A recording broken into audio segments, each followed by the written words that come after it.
Эфир Абхазского телевидения продолжает русская служба новостей. Здравствуйте. Сегодня в выпуске. Депутаты на внеочередном заседании сессии парламента ратифицировали соглашение о передаче госдачи Пицунда. Вышел в свет сборник Конституции Абхазии в хронологии с 1917 года, в который вошли уникальные, недоступные для широкой общественности экземпляры. КБФ Ашана подвел итоги работы уходящего года.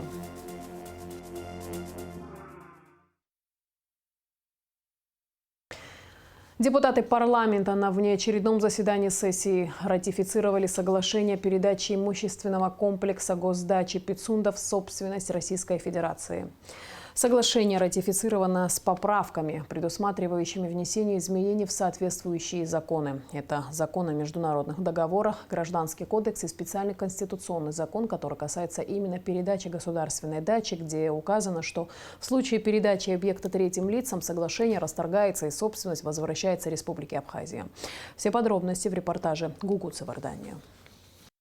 Рано утром 27 декабря началась внеочередная сессия парламента, которая была посвящена ратификации соглашения по Пицунской госдаче. По настоянию коллег мы решили провести сегодня внеочередное заседание сессии парламента, поэтому прошу проголосовать за проведение внеочередного заседания сессии парламента. Кто за? Прошу голосовать. Единогласно. Много переговоров различных с представителями оппозиционных сил. И в рамках этих переговоров родилась идея о том, чтобы изменить законодательство и сделать так, чтобы к соглашению о передаче госдачи Пицунда были пункты о непередаче третьим лицам. Ну и соответствующие пункты, которые озвучит инициатор проекта. Был проведен соответствующий комитет по этим вопросам, которые были предложены в рамках переговоров власти и оппозиции. Соответственно, от оппозиционных сил были руководители. Это был Адгур Амирович Ардзенбай и Кан Валерьевич Кварчия. Пришли к определенному консенсусу на этот счет. И поэтому отсюда и родился этот документ с представителями исполнительной власти. Обсудили, ну и, конечно же, с депутатами парламента в конечном итоге обсудили эти проекты документов. Представитель президента в парламенте Андрей Барциц и депутат Алхаз Барциц рассказали, что на встрече руководства страны и представителей оппозиции были проговорены возможные варианты внесения изменений в механизмы действующего законодательства. Речь идет о внесении изменений в законы Республики Абхазия о международных договорах, Гражданского кодекса, а также Конституционного закона. Если ратифицированным международным договором Республики Абхазия установлены иные меры, чем те, которые предусмотрены Конституцией Республики Абхазия и конституционными законами, то применяются нормы Конституции Республики Абхазия и конституционных законов. Статью 39 дополнить частью 7 прим. 1 следующего содержания.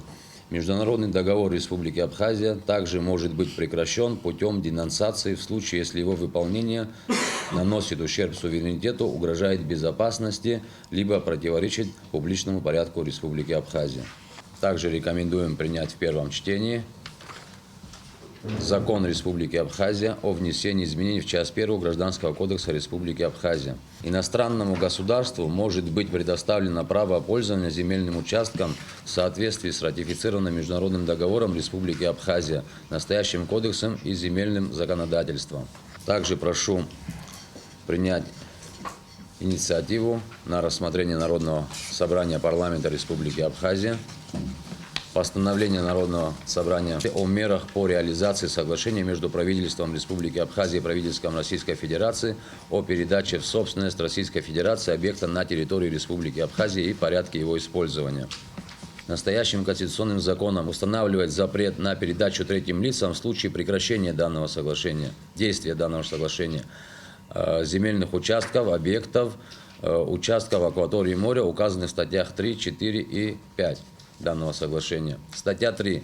Несоблюдение сторонами соглашения статьи 2 настоящего конституционного закона влечет за собой прекращение действия закона Республики Абхазия о ратификации соглашения между правительством Республики Абхазия и правительством Российской Федерации о передаче в собственность Российской Федерации объекта на территории Республики Абхазия и порядке его использования. В первую очередь предлагается предоставить фактически приоритет национального нашей Конституции и конституционных законов нашего национального законодательства над нормами международных ратифицированных законов. Второе предложение заключается в том, чтобы привести необходимые конкретные возможности прекращения путем денонсации международных договоров, и условием будет, если его выполнение международного договора наносит ущерб суверенитету, угрожает безопасности, либо противоречит публичному порядку в Республике Абхазия.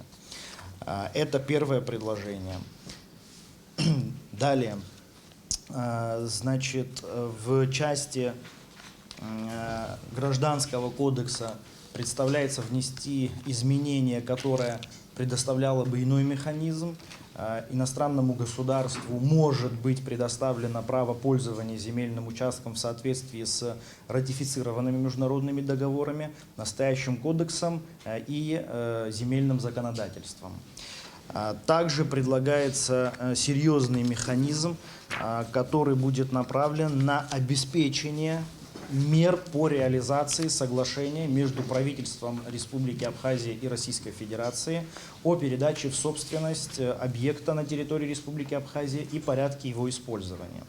В рамках данного предложения, еще раз повторяю, о мерах по реализации данного соглашения, предлагается в первую очередь внести на уровне конституционного закона внести механизм невозможности передачи данного объекта третьим лицам. Также в рамках данного предложения предлагается внести возможности прекращения действия данного договора, при наступлении которых речь идет о существенном нарушении условий договора. Те объекты, которые были переданы в рамках этого соглашения, будут возвращены в собственность Республики Абхазия. За внесение изменений в законы проголосовали большинство депутатов. Далее на ратификацию было вынесено соглашение между правительствами Абхазии и России. Довожу до вашего сведения, вам это известно, 9 июня 2022 года в Народное собрание парламента Республики Абхазия было внесено на ратификацию вышеуказанное соглашение, руководствуясь статьей 79 Венской конвенции о праве международных договоров от 23 мая 1969 года и сложившейся международной практикой. В текст соглашения внесены исправления. В соответствии с вышеизложенным вам были направлены ноты Министерства дипломатические ноты Министерства иностранных дел Республики Абхазия и Министерства иностранных дел Российской Федерации, которыми внесены исправления в текст соглашения. Исправленный текст приложения к нотам заменяет собой содержащий ошибку текст приложения к соглашению между правительством Республики Абхазия и правительством Российской Федерации о передаче в собственность Российской Федерации объекта на территории Республики Абхазия и порядке его использования об иницио в соответствии с нормами общего международного права. Просим поддержать вас ратификацию данного соглашения с внесенными изменениями. Большинство депутатов проголосовали за ратификацию соглашения. Да, также было проведено комитетское заседание, где депутаты рассмотрели и обсудили обращение президента Республики Абхазия в соответствии с нотами МИД, в которых были, значит, оглашены исправленные координаты по данному соглашению.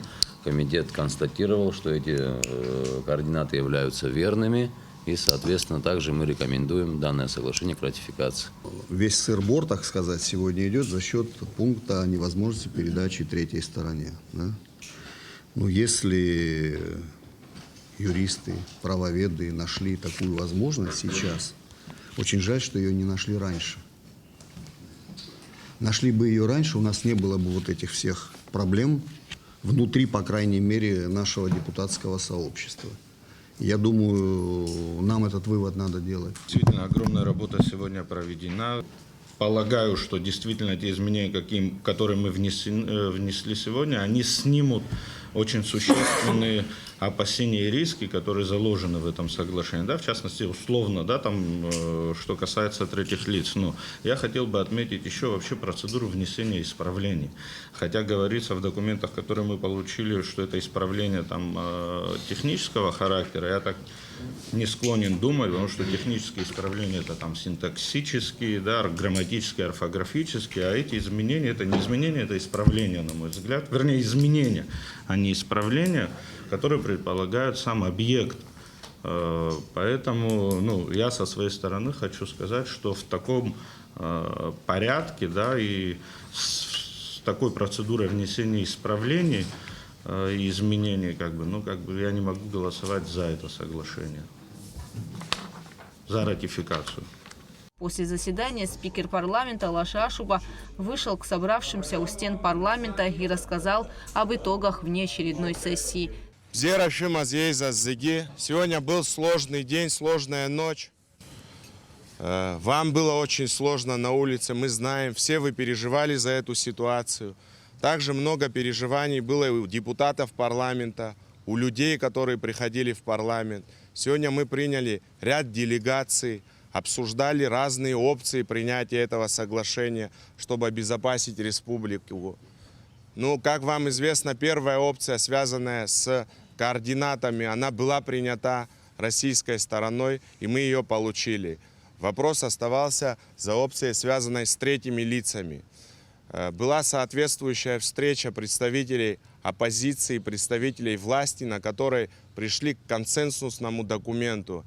Это внесение изменений в соответствующие законы. Это закон о международных договорах, Гражданский кодекс и специальный конституционный закон, который касается именно передачи государственной дачи, где указано, что в случае передачи третьим лицам соглашение расторгается и собственность возвращается Республике Абхазия. Такое консенсусное решение было обсуждено представителями оппозиционных сил и представителями власти. Впоследствии это решение принесли в парламент, и мы начали обсуждение с депутатами. Депутаты парламента не хотели голосовать за соглашение, только с изменением координатов. Да. Впоследствии депутаты пришли к консенсусу, что будут голосовать за соглашение, где будут внесены и координаты, и невозможность передачи третьим лицам. Мы приняли 3 закона соответствующих, а впоследствии сейчас, как вам известно, проходила внеочередная сессия парламента. На ней присутствовало 28 депутатов парламента. И мы приняли 3 этих закона и ратифицировали соглашение по госдаче Пицунда 26 голосами. Гугут Савардани, Асмат Гуния, Фатима Гергия, Сида Малия, Дениза Гергия, Абхазское телевидение.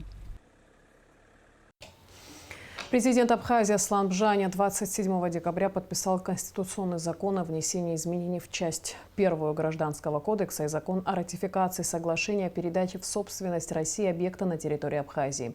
С текстом законов можно ознакомиться на сайте главы государства. От истоков до сегодняшних дней вышел в свет сборник Конституции Абхазии в хронологии с 1917 года. Инициатива создания такого сборника родилась у судьи Конституционного суда Людмилы Ходжашвили. Заручившись поддержкой коллег и, конечно же, Национальной библиотеки и Государственного музея, в издание удалось включить уникальные, недоступные для широкой общественности экземпляры. Ранее подобный сборник уже издавался доктором филологических наук Вячеславом Чирикбо. Однако авторы презентованного сборника указывают на существенные отличительные черты. Все детали у Асиды Малия. Документ, имеющий высшую юридическую силу, издавался не единожды. Историки называют этот факт очевидным и даже необходимым, ведь все изменения в конституциях отражают этапы развития республики. Для нас большая честь от имени Конституционного суда Республики Абхазия презентовать сборник Конституции Абхазии в хронологии с 1917 года. Идея создания сборника со всеми конституциями Абхазии возникла у председателя Конституционного суда Людмилы Ходжашвили. 18-летний преподавательский стаж так или иначе сподвиг ее на создание подобного сборника, который, несомненно, станет подспорьем для будущих специалистов в области юриспруденции. Существование любого государства невозможно представить без наличия основного закона, представляющего собой своеобразный фундамент, на котором выстраивается вся система законодательства. История Конституции неотъемлема от истории общества и государства. Череда исторических и политических событий привела к созданию современного варианта действующей Конституции Республики Абхазия. Подобный сборник Конституции ранее издавался лингвистом, доктором филологических наук Вячеславом Чирикбо. Однако это презентованное издание имеет отличительную черту. В нем отражены данные в динамике. Благодаря сборнику можно отследить трансформацию того или иного закона. В сборник вошли все конституции Абхазии, законы о внесении изменений и дополнений, а также иные основополагающие документы и материалы, в том числе некоторые выпуски газеты «Республика Абхазия», «Голос трудовой Абхазии», в которых были обнародованы принятые законодателем решения. К сбору материала приступили в начале года. Начальник отдела обеспечения судопроизводства аппарата Конституционного суда Дмитрий Агумава непосредственно занимался поиском, сбором, подготовкой материала. Он уточнил, что совместно с Людмилой Ходжашвили было принято решение публиковать материалы в сканированном виде, а оригиналы изданий предоставили в Национальной библиотеке и Государственном музее. Сотрудники Абхазского института гуманитарных исследований оказали помощь с работой по систематизации, оцифровке и верстке материала. В фондах Абхазского государственного музея действительно хранятся оригиналы самых первых проектов Конституции Абхазии, которые обсуждались с депутатами Верховного Совета Абхазской ССР еще того времени. В процессе подготовки сборника мы столкнулись с тем, что к настоящему времени уже сохранилось не так много экземпляров этих конституций. Некоторые из них действительно единичные, то есть они штучные экземпляры. Те, которые остались, они являются исторически значимыми материалами, которые хотелось бы сохранить для следующих поколений, чтобы имелась возможность у них изучить, ознакомиться и исчерпать знания. Таким образом, в сборник вошли довольно редкие, самые ранние издания. Недоступные для широкой общественности оригиналы Конституции теперь можно увидеть на страницах сборника. В работе над изданием применили юридический подход, в нем нет анализа. Конституция Абхазии, опубликованная в 1926 году, скоро исполнится 100 лет. Единственный такой экземпляр хранится в Абхазском государственном музее. При подготовке сборника использован скорее юридический подход, в целях реализации которого был произведен поиск не только текстов основного закона государства разного периода, но и самих законов о внесении изменений и дополнений к Конституции. Сборник и в самом деле представляет особое значение, поскольку вкратце отражает историю государственности, начиная с VIII века. Конституция Абхазии переиздавалась 7 раз, включая Конституцию 1994 года, которая определила суверенный статус республики. Говоря о этом сборнике, надо сказать о том, что большое место, как отправная точка, является Конституция 17 года, но и остальные конституции, вот, допустим, Конституция, которая определила, что Республика СССР Абхазия есть суверенное государство, мы использовали не только в тот год, когда эта Конституция в 25 году была принята, но и в 92 году, когда постановление Верховного Совета было принято и отказались от Конституции 1978 года как автономная республика, и благодаря Конституции 25 года, это там статья 5, часть 1, где речь шла о том, что СССР Абхазия есть суверенное государство. Директор Государственного музея Аркадий Джопо поблагодарил за качественно изданный сборник и сообщил о планах включить его в экспозицию отдела современной истории. А директор Национальной библиотеки Борис Чулари рассказал, что в ходе поиска материалов в хранилищах были найдены уникальные, редкие экземпляры Конституции, которые были оцифрованы специалистами библиотеки. Асида Малия, Адиса Сагария, Тимур Гугохия, Абхазское телевидение. В городе Гагра в доме по Сухумскому шоссе обнаружена действующая майнинг-ферма. Демонтировано и изъято 25 аппаратов по добыче криптовалют. Далее оперативная съемка МВД. В городе Гагра в доме по улице Сухумское шоссе обнаружена действующая майнинг-ферма. Сотрудники управления внутренних дел по Гагрскому району совместно с отделом госбезопасности и специалистами РУП «Черноморэнерго» демонтировали и изъяли 25 аппаратов по добыче криптовалюты, принадлежащей Ейник Айнару Беслановичу. Оборудование помещено на склад Гагрского районного отдела службы государственной безопасности. В Галском районе возобновлен процесс выдачи паспортов гражданина Абхазии и видов на жительство. Документы временно не выдавали из-за проблем с оборудованием. О работе паспортного стола по Галскому району в материале наших коллег из Галмедиа. 13 декабря, как только в паспортный отдел паспортно-визовой службы МВД Абхазии по Галскому району были доставлены принтеры, персонализаторы и расходный материал, возобновился прием и выдача документов видов на жительство и паспортов гражданина Республики Абхазия.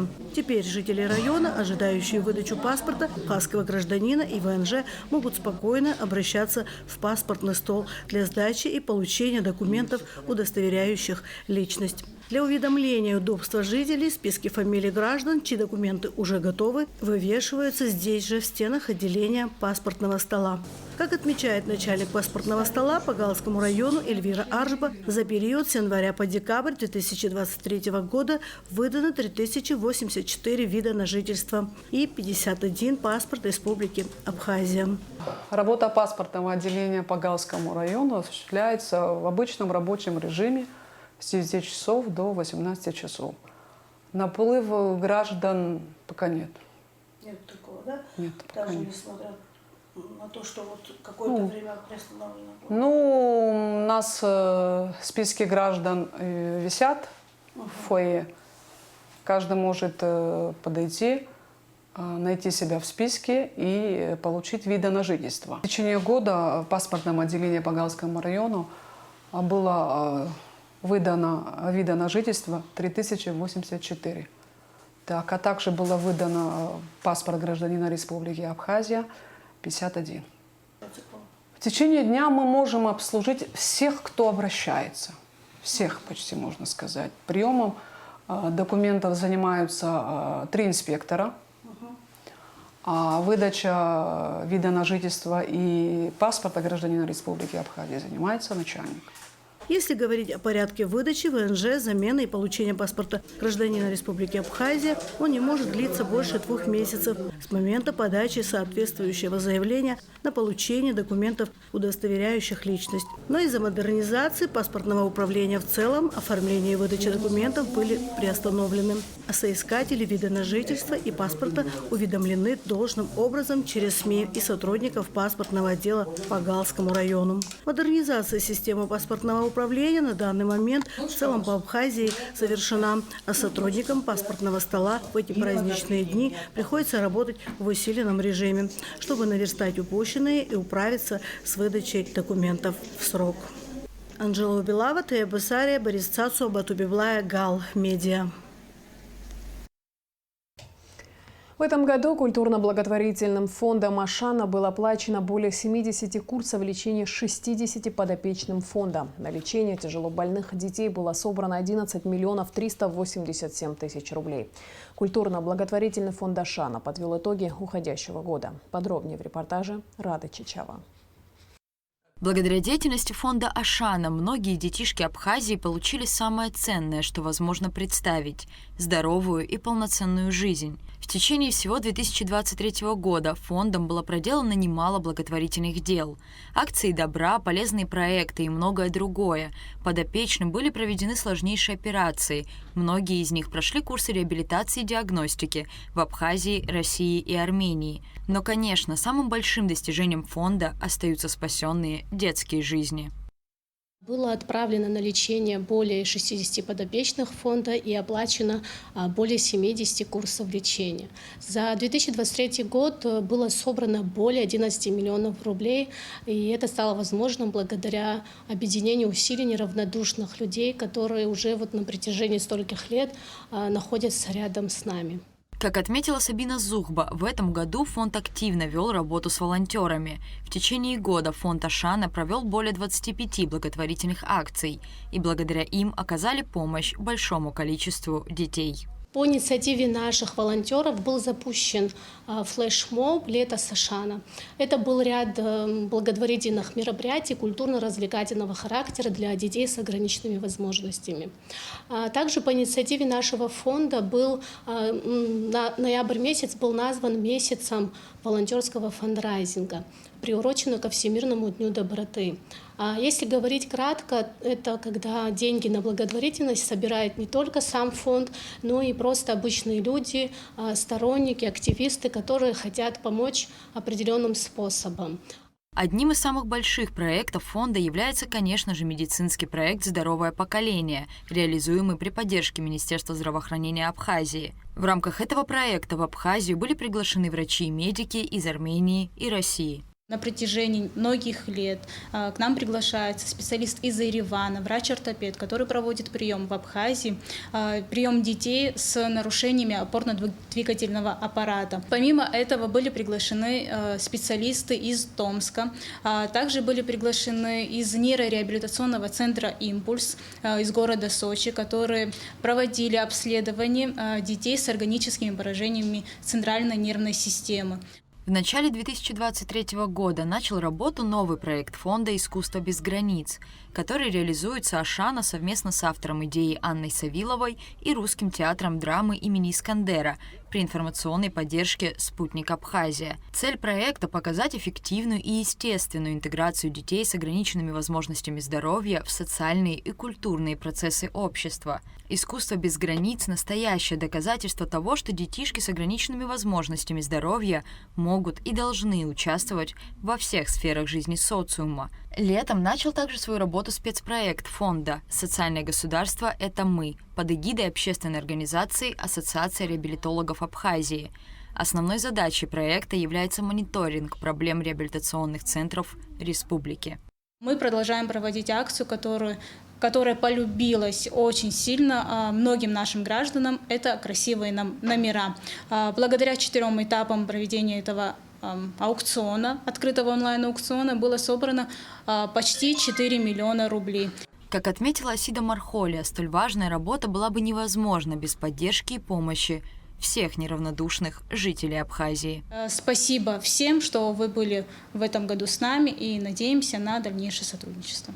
Фонд Ашана из года в год продолжает оказывать помощь и поддержку тяжелобольным детям Абхазии.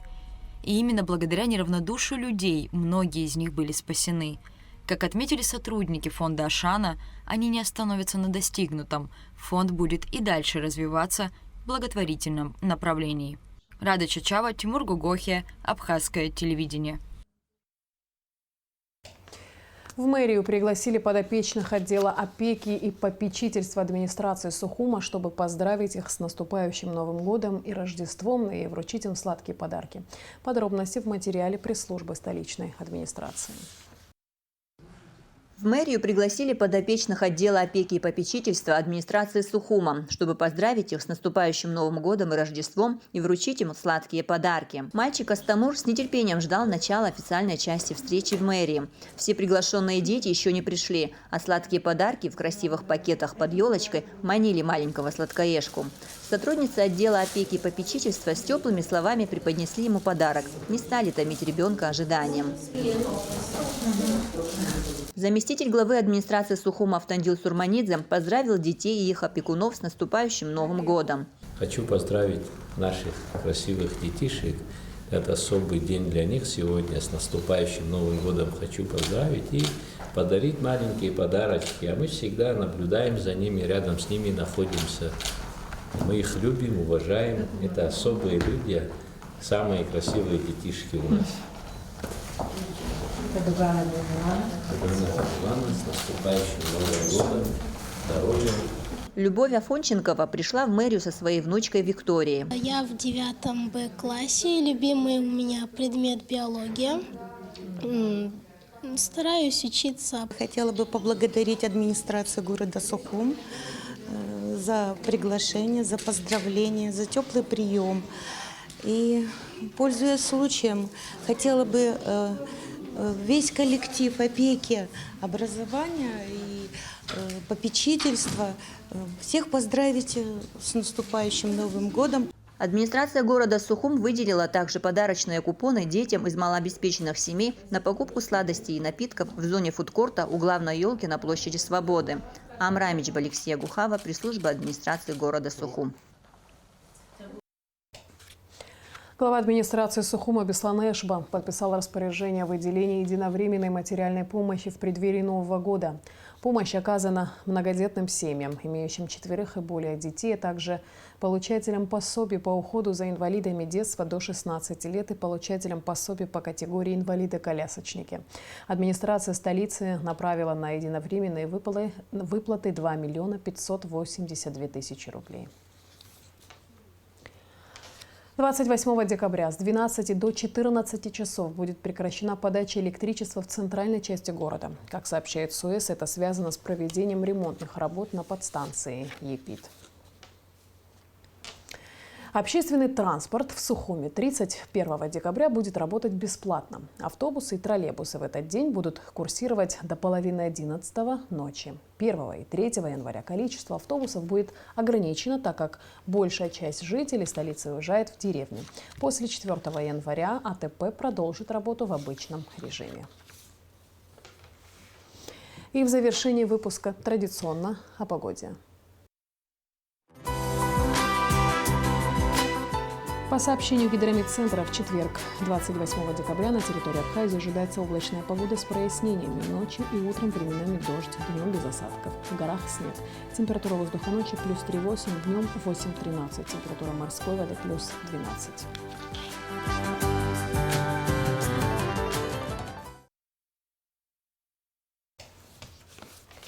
На этом наш выпуск завершен. Всего доброго и до встречи в эфире.